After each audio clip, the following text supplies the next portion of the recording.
Here's the first thing that I'm wondering. I wanted to ask you, Jesse, about this board meeting event that you had.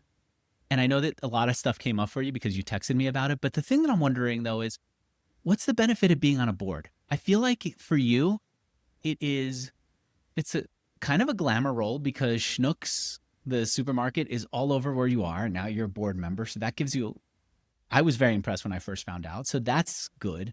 On the other hand, it feels like every few weeks you're off and away and disconnected for 2, 3 days because of this. And for what? It's not worth the money. Are they teaching you anything? You're not getting in the grocery store business. It's not like being on the board of ChatGPT. Uh, um, Fair questions. I mean, I think it's one day every 3 months, by the way, outside of this trip. Um, so just I think that is an important thing because I think the time commitment is something you got to think carefully about. Um, it's something that in the last 3 to 5 years, or maybe 4 to 7 years, has become more of a thing where people have asked me to be on their boards, or like I've had a conversation, oh, you should be on our board. I'd say in my career, I'm probably a relative newbie to it. Like I don't know that much about being on a board.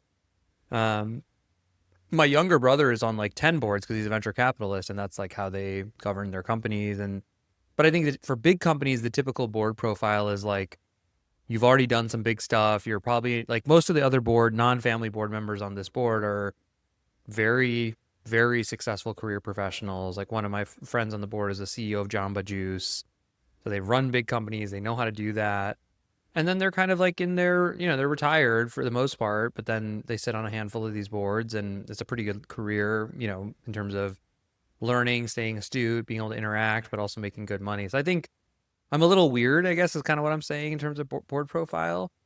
Um, I think the spiritual side of me is just like, I'm like curious and open to learning different things. And like when things come at you, I'm like a little bit of like, does it feel right? And I think, it's just like, it's kind of a random opportunity for me as far as opportunities go. And I was like, oh, it's kind of interesting how this just showed up for me. And I can tell how it showed up. In terms of the specific framework I've used for the businesses, I always like, the things I always tell people is like, number one is like, do the people and I feel values aligned? Do I get along with them? Will I learn something from the people? That's like anything I do. I want to make sure the people are people who I'm going to learn from, who I respect, who they respect me. Like there's just a really good human rapport. The second thing is, can I have an impact in some way? And we should talk about that one because it's kind of an interesting topic for this. And then the third one is, can I learn something? Like, will I learn something from this? And then maybe the fourth one is compensation, or sort of like involvement, time compensation, that kind of thing. So I've been approached by a couple other public companies, and the first one is usually the most common one where they'll fall out. It used to be my third, and then I realized it's the first, which is like if I just don't get along with the people, or don't, it's just, I'm like, I can't like, especially, post COVID now you have to fly in, and I was approached by one that was pretty lucrative, but it's like, yeah, I went and visited them. I was like, yeah, it's not my kind of people. Mm. So yeah, I don't know. It's come at me. I think I learned, so I'll tell you, like, having impact is an interesting one. The people are amazing. The family is extremely What admirable. makes them amazing? It's a supermarket. I don't mean to put it down that it's a supermarket all the time. What I mean is that you're so curious Yeah, I mean, about what well, the let's be clear. future of It's a everything is. three now $4+ billion company. Okay. Um, because they just bought a big company. Like, it's a big company as far as companies go, right? And Huge. it's been around for 80 years. Grocery is a really fascinating category, actually, and we can talk about why, but like, they spend marketing dollars, they spend IT dollars. I mean, they have more AI going on than we have at Gateway X, believe it or not. So there's a lot of interesting things about just being in that. The perch for me is totally unique. I've never been involved in something that large before, or that long standing. But none of that has anything to do with what makes a family unique. The family it's one of the coolest stories ever. Like, this woman started one retail store 86 years ago. Her sons grew it out to being really, really big. One son had 2 kids. The other son had 5 kids. the son with 2 kids said, you know what, I want us to be long-term owners, and I want no fighting between the family. And he, instead of having his kids own 50% and then the other guy's, kids split 50, one of the brothers made sure that all of the kids, the 7 kids, had the same share roughly, by giving up a bunch of his side of the family's equity essentially in the business. So now you've got 7 siblings who today are between the ages of 60 and 80, who are all still alive, who like, they are the shareholders of the business. That's the only shareholders. And I, like, this past week, I watched them in a room together. They're, can you imagine running? I could not run a business with my brothers. I love my brothers. I love having fun with them. I talk to them every day. They're running the business together. They're having candid conversations. They're also respectful of each other. They're making 9-figure, billion-dollar decisions together. And they're really generous, and they're very service-oriented, and they have great values, and they're all super rich. They could all retire and do whatever they wanted, but they're really into this thing that their family has created and runs. And like, I think they're unique in their own industry because most of the siblings are fighting, and, there's wars going on and stuff. And they're just this really, really great stewards of the family. And then they're big stewards of the city of St. Louis too, which I think is, the botanical gardens here, they recently just made a massive donation to fear it. So they're just really, really admirable people. And I tell people this all the time, which is normally you expect when you get closer to something like this to see the warts, and you're like, oh yeah, because that's a well known. And like, I'm actually like, I tend to be, I feel like they're getting better the closer I get to them in terms of like those things. How did you become a board member here? How did they get to know you and ask you? So it was one of those things that kind of came out of the blue. There's a guy named Matt Schnuck who's on social media, and he's the next generation. So his dad is one of those 7. Okay. And he coincidentally started a business very similar to Ampush and sold it, and was in the Bay Area. And so obviously it's not a big world. So him and I got in a room together at some point, or we were at an event, I think a networking event. And I was like, oh, Matt Schnuck, yeah, I'm from St. Louis. Like, I'm going to move back to St. Louis one day. And like, I'd say that to a lot of people, and everyone kind of looks at me like, what? And I'm like, and he's like, yeah, sure, whatever, buddy. Like, and then him and I got to know each other and became friends and stayed in touch. And then I did move back to St. Louis. And so I guess, boards shift and there's personnel moves or whatever. And so they were looking for a tech forward, younger, this comes, the impact thing we were talking about earlier, I was going to tell you, is like, they were looking for someone who's like younger, diverse, impact, like, and they have guest speakers at their quarterly board meetings. We've had the CEO of DoorDash come, we've had the CEO of Instacart come. So I was one of the guest speakers. And then based on how that conversation went, they were like, we love this guy. Like, he's St. Louis, and he's really, so then they invited me to join the board. Speaker on what? My experience, I think, just in how the world's changing, how grocery might be changing. We talk a lot about e-commerce, and, most people, I don't know how you get your groceries, but it's still like e-commerce is actually pretty small penetration in groceries still. It's still only like 8 to 10% in most grocery stores. And there's a big opportunity for what that's going to look like in 20 years or 30 years. And you were imagining for them what that could look like and how they could do it, and giving them ideas. Talked about it. We talked about my experience with Ampush and how that's relevant.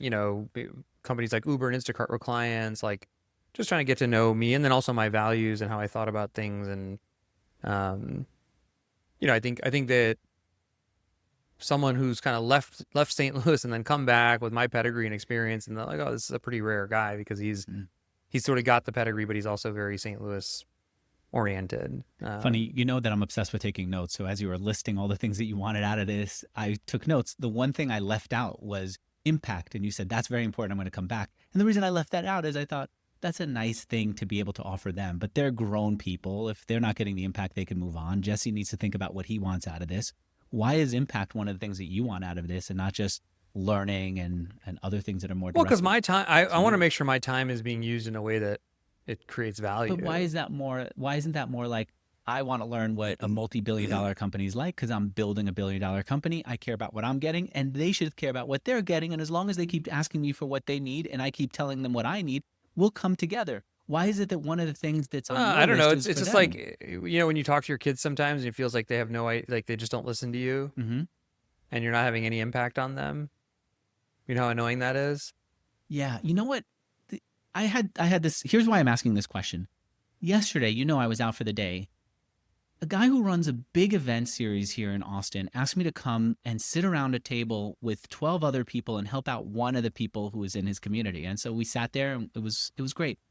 But I didn't want to be there unless I had impact. And I wondered why. And in my mind, Jesse, it was because I didn't want to waste their time. I didn't want to sit there and look like a fool. And all my impact for them related back to me and my insecurities and me and my not looking like a failure for them in front of all these smart people who are going to be successful. That's not your orientation. What is I don't it? think Is so. it I want my time to like be of value to serve people and things, and like I like to show stuff for what I've done. Like if I did something, I want to show something for it and make sure that there's something.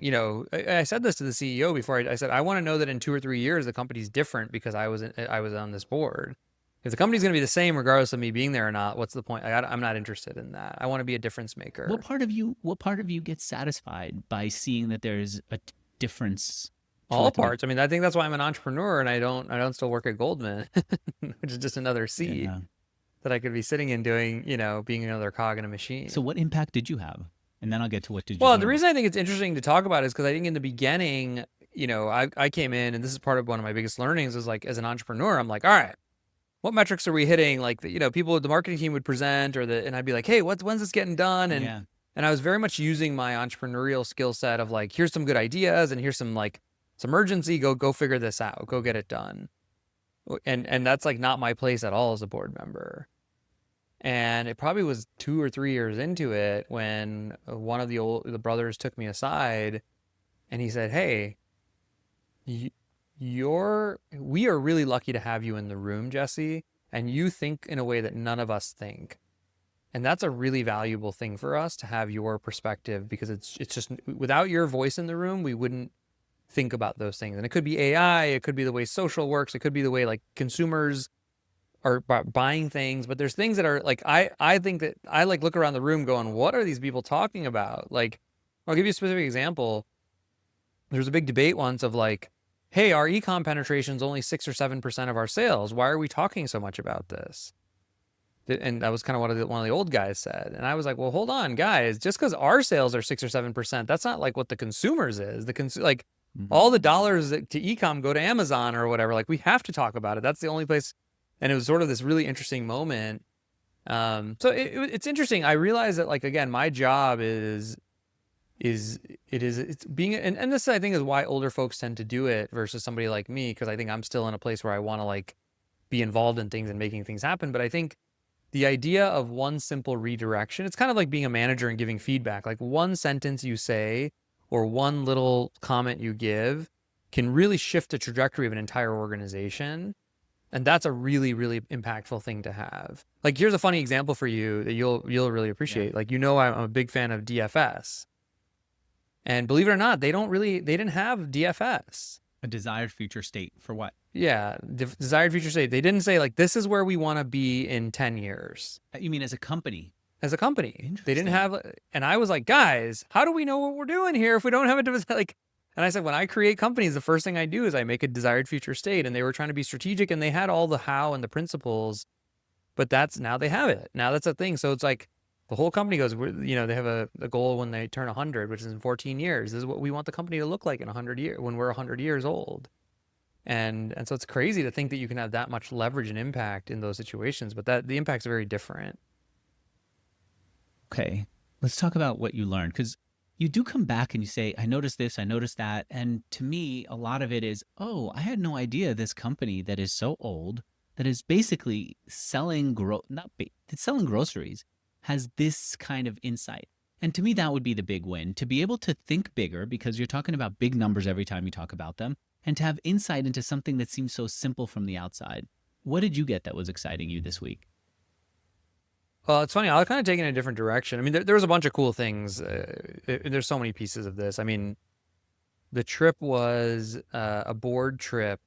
The company just bought a business called Festival Foods, which is sort of like its twin in Wisconsin.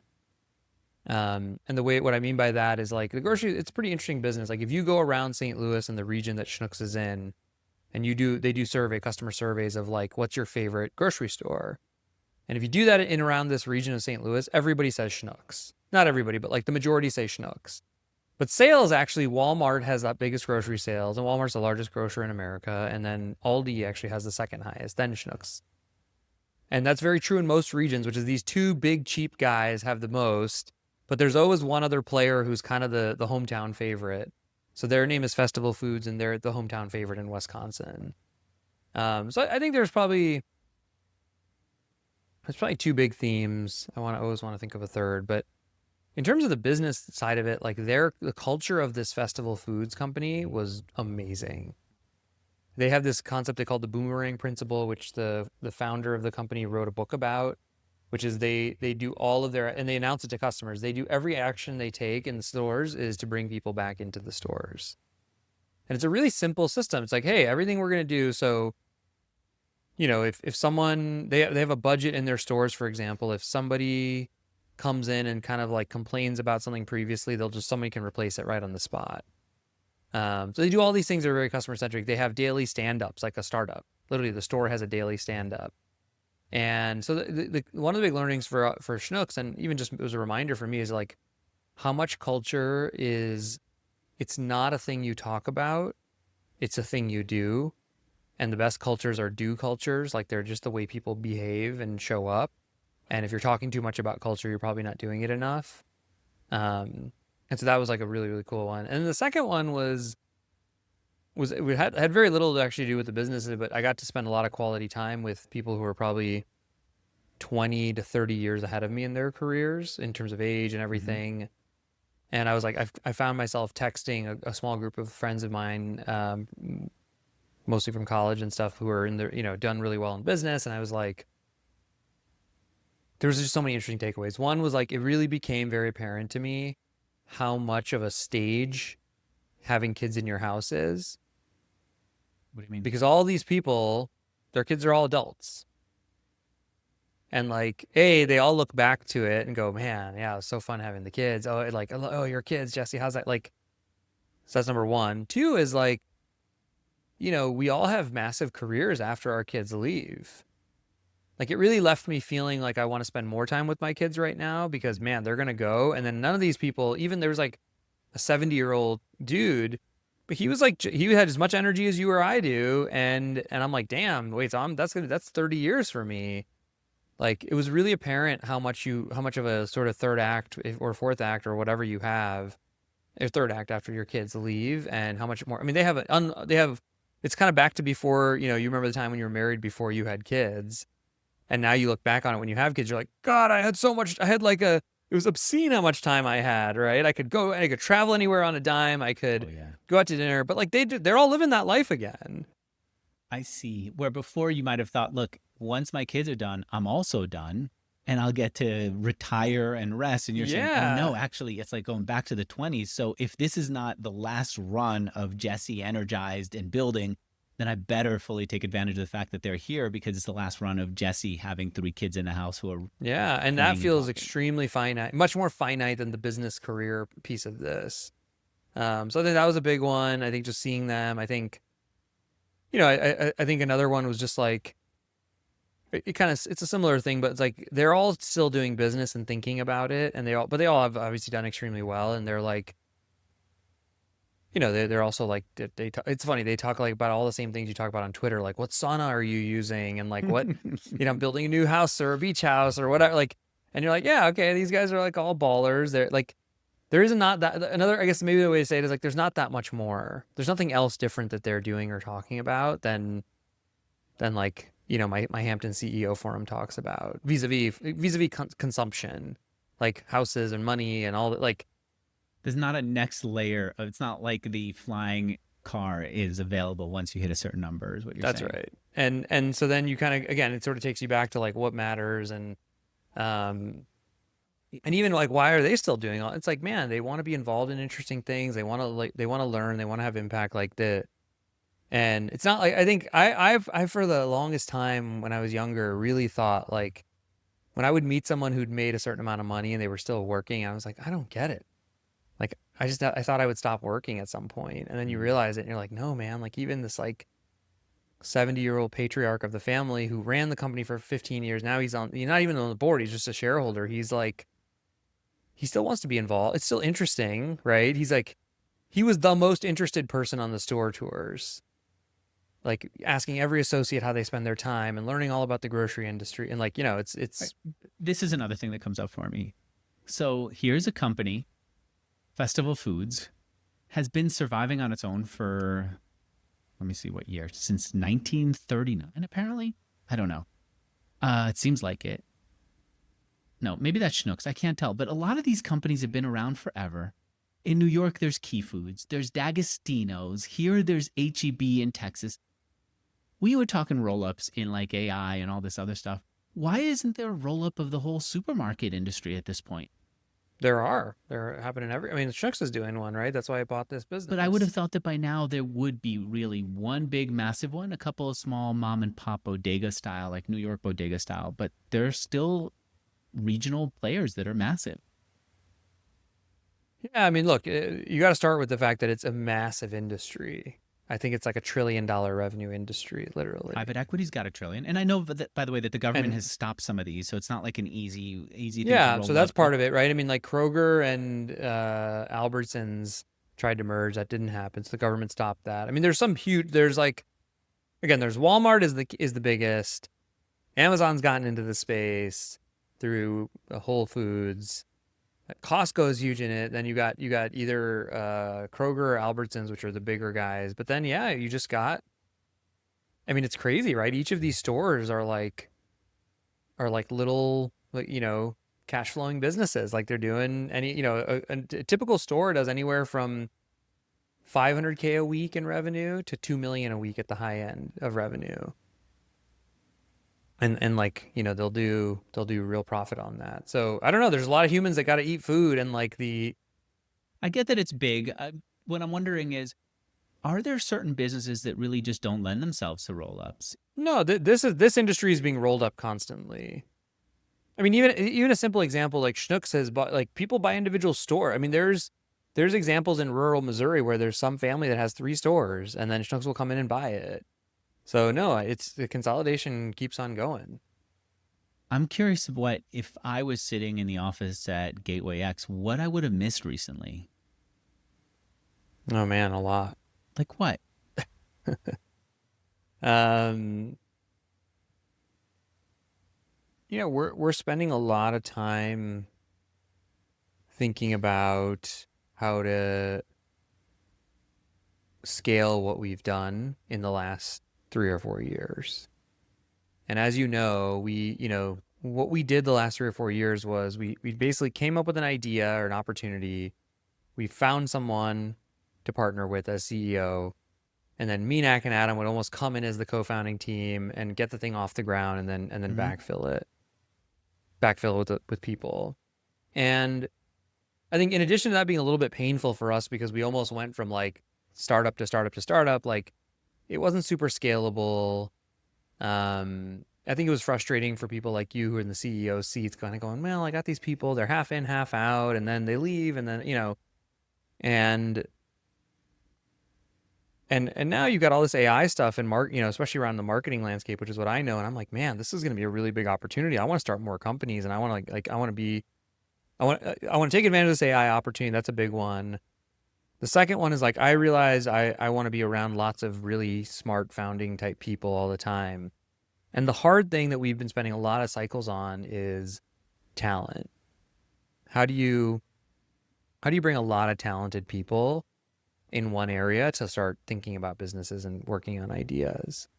And especially in a city like St. Louis, which is not not known to be the attractor of really smart, capable people. And I visited this place called South Park Commons about a month ago in San Francisco. Mm-hmm.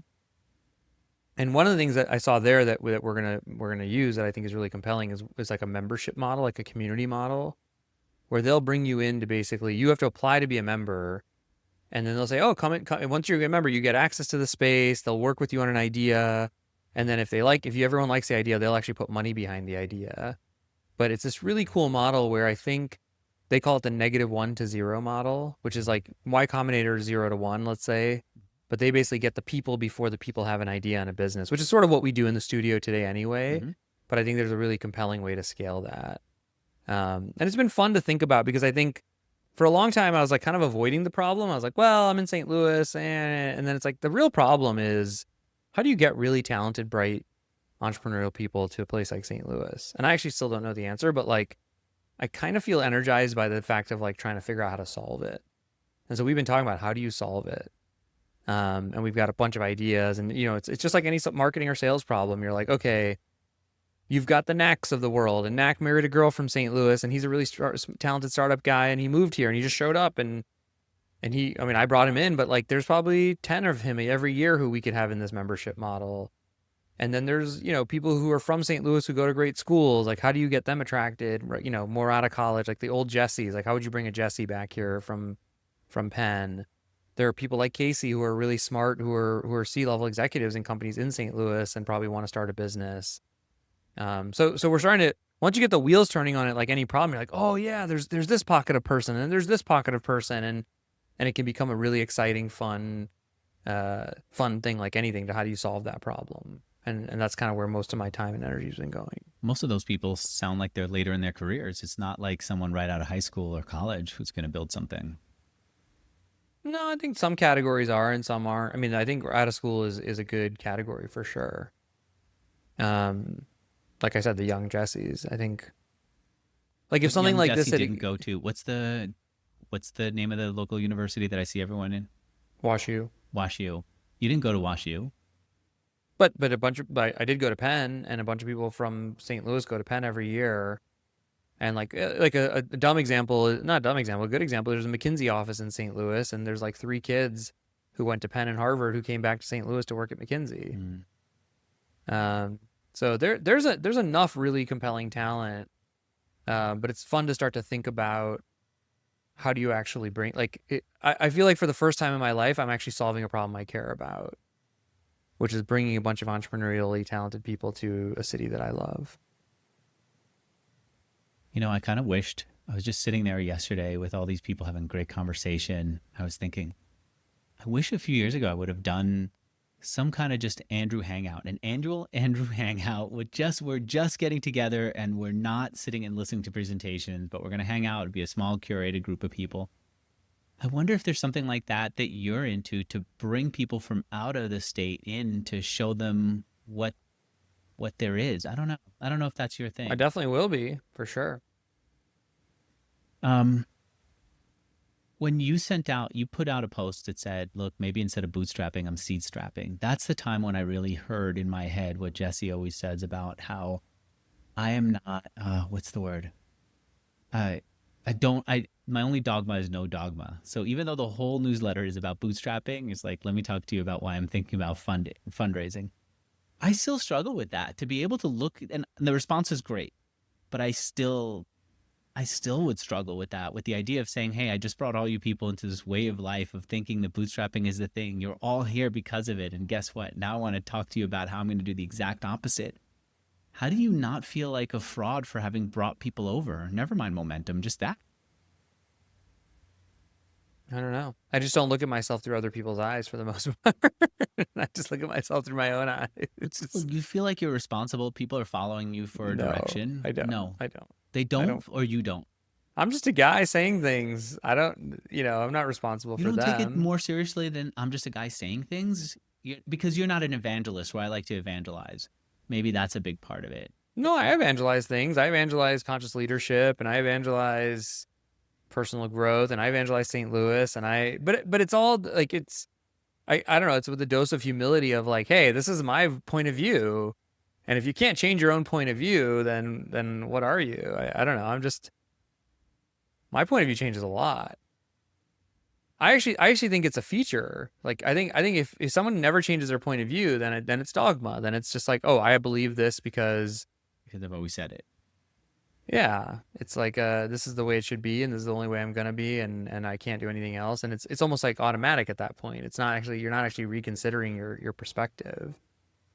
And I think, I've also, look, I think bootstrapping for your first company is really good. I think the biggest thing for all my stuff, as you know, it's just being thoughtful about what you want and making sure you're aligning whatever you're doing to what you want. Like this new thing we're working on where we're going to build this community in St. Louis, an accelerator. Like when I was talking to my brother about it and I was talking to some other people about it, and they're like, well, you can't have the St. Louis thing because that's not going to make it successful. And the more people would say that, I was like, no, wait. Like when they said it was actually helpful for me, I was like, no, wait, I want that. That has to be a part of it. And then it became so extreme for me that I was like, no, that is the thing we're doing. Like I'd rather flex on the AI stuff than on the St. Louis piece of this. And then it became apparent to me like, oh, if I'm going to go find people to put money in this thing, they really have to want this also. So it's like back to the sales accelerator. It's like your ICP. Like I shouldn't go try to pitch like the California pension fund on this, right? Because like why is St. Louis so? And yes, if you are this firm about it, then other people who want to see St. Louis grow are going to gravitate to this. And they're going to invest. Right. But why? Why are you so committed to St. Louis? Well, I think the easy reason, there's a very basic reason. I'm here. But you can move. You could pick up and go. I know, but Andrew, the biggest frustration about our relationship is that you don't live here. I get it. And I need to start owning that more fully because I don't want to be on a bunch of Zoom calls with founders.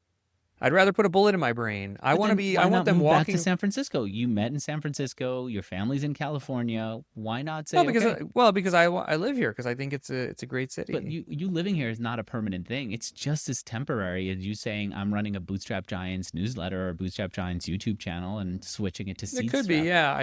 I mean, my family, like I want to raise my kids here. I think it's a great place to be.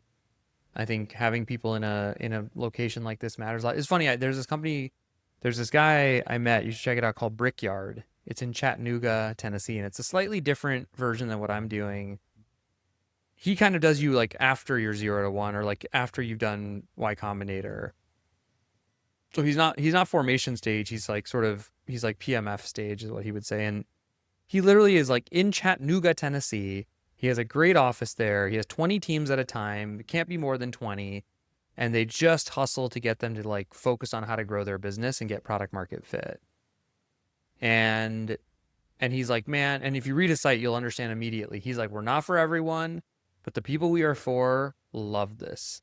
And he's doing it because he wants to do it. Like, and like, you know, it was funny. He actually had a little framework that was really resonant for me. He's like, there's only a certain type of people who can do this. They like, you have to be a post-exit founder. You have to have the connections into Silicon Valley.